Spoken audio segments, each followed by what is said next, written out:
Hi guys, welcome back to our channel.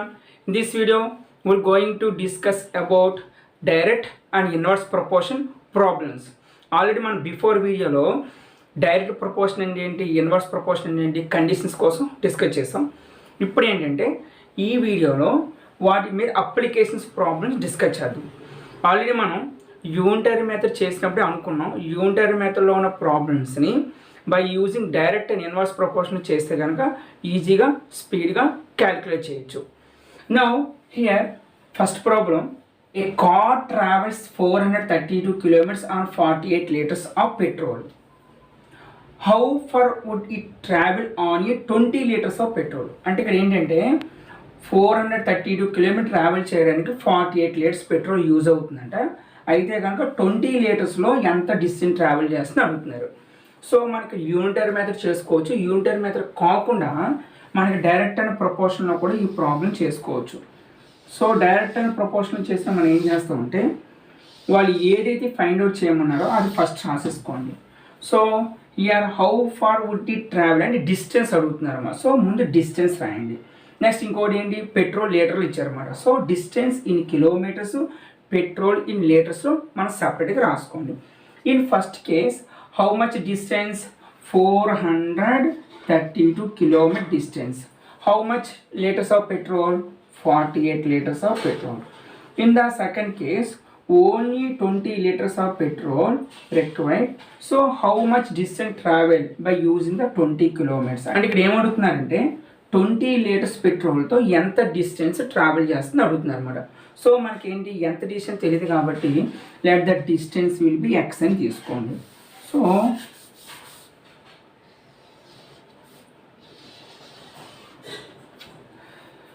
ఇక్కడ ఏమవుతుందంటే 48 litres of petrol 432 kilometers distance, 20 litres of petrol x kilometers of distance. So ఇక్కడ number of litres petrol decrease అయిపోయింది. So litres of petrol decrease అయింది కాబట్టి కంపల్సరీగా distance కూడా decrease అవుతుంది. So both are decrease అవుతున్నాయి కాబట్టి both are in direct proportion. Direct proportion వేసిన మనం ఏం చేస్తామంటే 432:x ఇలా వేసుకోండి. ఈక్వల్ టు డైరెక్ట్ ప్రపోర్షన్ కాబట్టి డైరెక్ట్గా 48:20 వేసేసుకోండి. ఒకవేళ ఇన్వర్స్ ప్రపోర్షన్ ఉంటే కానీ దీన్ని 20:48 వేస్తామన్నమాట. Now here two ratios are equal, then the product of extremes is equal to product of means. That's x into 48, x into 48 equal to 432 into 20. 432 into 20. Now x is equal to 432 into 20 by 48. Now here 48 ones, 48 nines. So 9 into 20. Now 9 into 20, 9 2s are 18, 180. So total x is equal to 180. Here x means distance in kilometer, that's way x is equal to 180 kilometers. So 20 liters of petrol ki same car అనేది 180 kilometer travel చేస్తున్నమాట. So ఇక్కడ ఈ problem చూసి observe చేస్తే కనుక litres of petrol decrease అయింది కాబట్టి distance కూడా decrease అవుతుంది. That's both are in direct proportion. Direct proportion మనం ఏం చేస్తామంటే 432:x ఈజ్ ఈక్వల్ టు 48:20 వేసుకోవాలన్నమాట. ఇప్పుడు సేమ్ ఇదే ప్రాబ్లమ్ని వేరే మెథడ్లో కూడా చేయొచ్చు. మనం ఇక్కడ ఏమనుకున్నామంటే both are in direct proportion. In direct proportion, the ratios are equal. If x is proportional to y, means direct proportion, right? X is equal to some constant into y. That's why x by y is equal to some constant. So, in the case of direct proportion, the ratio will be always equal. That's why 432 kilometers, 48 liters of petrol. 20 liters of petrol, how much distance? That's why both are in direct proportion. Direct proportion means 432 by x is equal to 48 by 20. Now find the value of x by cross multiplication. Here 432 into 20 equal to 48 into x. Now find the value of x is equal to 432 into 20 by 48, 48 ones, 48 nines. So 180 kilometers. So ఈ విధంగా కూడా చేసుకోవచ్చు. లేదంటే 432:48 is equal to X is to 20. So ఎలా వేసినా పర్లేదు. లేదంటే కనుక 432 is to X is equal to 48 is to 20 before model. So మీరు అలా చేసిన ఆన్సర్ వస్తుంది, ఇలా చేసిన ఆన్సర్ వస్తుంది. సో డైరెక్ట్ ప్రపోర్షన్ అనగానే ఈ వేలో చేస్తే కనుక మన టైం సేవ్ అవుతుంది, ఈజీగా కూడా ఆన్సర్ వస్తుంది. Now take one more example. Here Reena types 540 words during half an hour. అంటే హాఫ్ అన్ అవర్లో 540 వర్డ్స్ టైప్ చేస్తున్నారు. Next one, how many words would she type in 6 minutes. 6 minutesలో ఎన్ని వర్డ్స్ టైప్ చేస్తారో అడుగుతున్నారు అనమాట. ఇక్కడ ఏంటంటే మనకి నెంబర్ ఆఫ్ వర్డ్స్ కావాలి కాబట్టి first of all write number of words. That's way number of words రాసుకుని సరిపోతుంది. నా ఇన్ ద కేస్ ఆఫ్ ఆన్సర్లో number of words 540 words within half an hour. Half an hour means time in మినిట్స్లో మనం రాసుకున్నాం కాబట్టి 30 minutes. అయితే 6 minutesలో ఎన్ని వర్డ్స్ చేస్తారు అడుగుతున్నారు అనమాట. So this is the condition for given problem. Now time is decreased.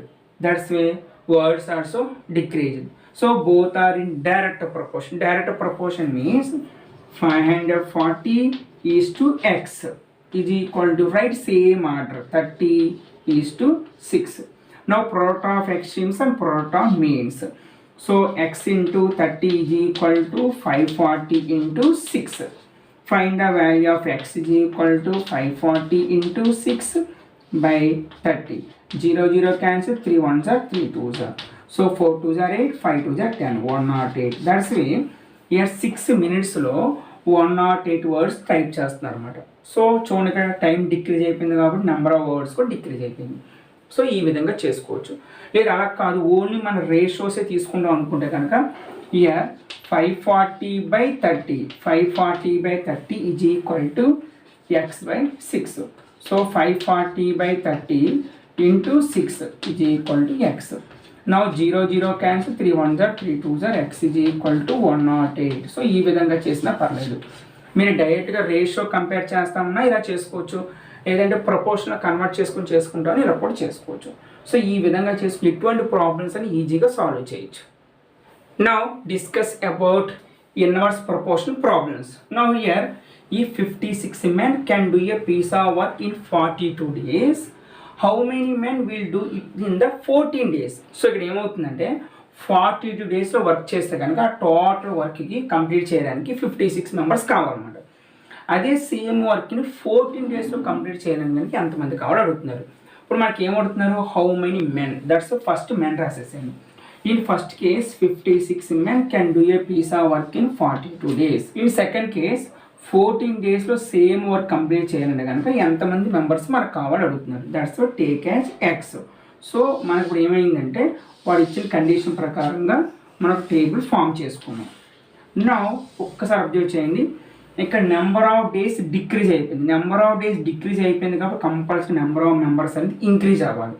So both are in inverse proportion. Inverse proportion ఏమవుతుందంటే 56 is to X is equal to, ఇక్కడ ఇందాక ఏం చేస్తాం డైరెక్ట్లో 42 ఈజ్ టు 14 వేసాం, బట్ ఇప్పుడు ఏంటి రివర్స్ చేయాలన్నమాట. That's way 14 is to 40. Just చిన్న స్మాల్ చేంజ్ అంతే. డైరెక్ట్ ప్రపోర్షన్ అయితే 42 ఈజ్ టు 14 వేస్తాం, అది ఇన్వర్స్ ప్రపోర్షన్ అయితే కనుక రివర్స్లో 14 ఈజ్ టు 40, అంతే చిన్న స్మాల్ చేంజ్. బట్ ఇచ్చిన ప్రాబ్లం డైరెక్ట్ ప్రపోర్షన్లో ఉందా ఇన్వర్స్ ప్రపోర్షన్ ఉన్నది మనం గెస్ చేయాలి. Now here two ratios are equal, then they are proportional. Proportion means product of extremes is equal to product of means. That's why x into 14 is equal to 56 into 42. Now find the value of x. X is equal to 56 into 42 by here 14 transfer to RHS are divided by 14. Now 14 ones and 14 fours. Now 4 into 42. So 4 2s are 8, 4 4s are 16. అంటే మనకి ఇప్పుడు ఏం చేయాలంటే same వర్క్ని 14 daysలో complete చేయాలంటే కనుక మనకి 168 members మనకు కావాలన్నమాట. సో ఇది ఇన్వర్స్ ప్రపోర్షన్లో ఉంది. సో ఇక్కడ ఇన్వర్స్ ప్రపోర్షన్ కాబట్టి మనం 56 ఈజ్ టు ఎక్స్ అలాగే ఉంచేసి ఇక్కడ మాత్రం రివర్స్ చేయాలి 14 ఈజ్ టు 42. అదే డైరెక్ట్ ప్రపోర్షన్ అనుకోండి 42 ఈజ్ టు 14 వేస్తాం. సో దాన్ని జస్ట్ చేంజింగ్ డైరెక్ట్గా ఇన్వర్స్కి. Now observe one more example. If x and y vary inversely as each other, అంటే x and y are both are inverse ప్రపోర్షన్లో ఉన్నాయన్నమాట. In this case if x is equal to 3, y is equal to 8, then find the value of y when x is equal to 4. అంటే x y both are in inverse proportion ఉన్నాయి కాబట్టి x is proportional to 1/y అన్నమాట. That's x is equal to some constant in 1/y, x y is equal to some constant. So the product of x and y always constant in the inverse proportion. That's what is the value of constant. K is equal to x into x means 3 and y means 8. 8 3s are 24. That's why the constant will be 24. Now in this case find the value of y when x is equal to 4. Or you know xy is equal to some constant because x and y are in inverse proportion. Now what is the value of x? 4 into y is equal to what is the value of constant? 24. That's y is equal to 24 by 4. 4 ones 4 6. That's y is equal to 6. So ఈ విధంగా మనకి letters ఇచ్చినప్పుడు డైరెక్ట్లో ఉన్నాయి inverse proportion check చేసుకుంటే కనుక inverse proportion అయితే కనుక product always constant. So constant find out చేసి రిమైనింగ్ వాల్యూస్ ఈజీగా ఫైండ్ అవుట్ చేయొచ్చు. ఒక డైరెక్ట్ ప్రపోర్షన్ అనుకోండి X by Y, so the ratio always some constant. అదేవిధంగా మనకి రీసెంట్గా జరిగిన సైన్స్ స్కూల్ ఎంట్రన్స్ టెస్ట్ ఎగ్జామ్లో ఈ డైరెక్ట్ ఇన్వర్స్ ప్రపోర్షన్ ఒక ప్రాబ్లం అడగడం జరిగింది. ఆల్రెడీ మనం బిఫోర్ వీడియోలో దాన్ని డిస్కస్ చేసాం, ఒకసారి చెక్ చేసుకోండి. ప్రాబ్లం ఏంటంటే if 10 men can do a piece of work in 4 days, how many men will be required to get the same work done in 5 days? So ఇది కూడా డైరెక్ట్ ప్రపోర్షన్కి వెళ్తుందా ఇన్వర్స్ ప్రపోర్షన్కి వెళ్తుందా చెక్ చేసి మీకు వచ్చిన ఆన్సర్ని కామెంట్ బాక్స్లో కామెంట్ చేయండి. Now assignment time. Here 55 cows can graze a field in 16 days. How many cows will graze the same field in 10 days? అంటే ఇక్కడ ఏమవుతుందంటే 55 cows 16 days అనేది ఆ ఫుడ్ తీసుకుంటే కనుక అయితే 10 daysకి వచ్చినప్పటికి ఎన్ని కౌస్ తీసుకుంటే అడుగుతుంది అనమాట. సో మీరు ఇప్పుడు ఏం చేస్తారంటే ఈ ప్రాబ్లం బాగా అబ్జర్వ్ చేసి డైరెక్ట్లో ఉందా ఇండైరెక్ట్లో ఉందా చెక్ చేసి ఆన్సర్ సాల్వ్ చేయండి. మీకు వచ్చిన ఆన్సర్ని కామెంట్ బాక్స్లో కామెంట్ చేయండి, మర్చిపోవద్దు. Okay, thank you.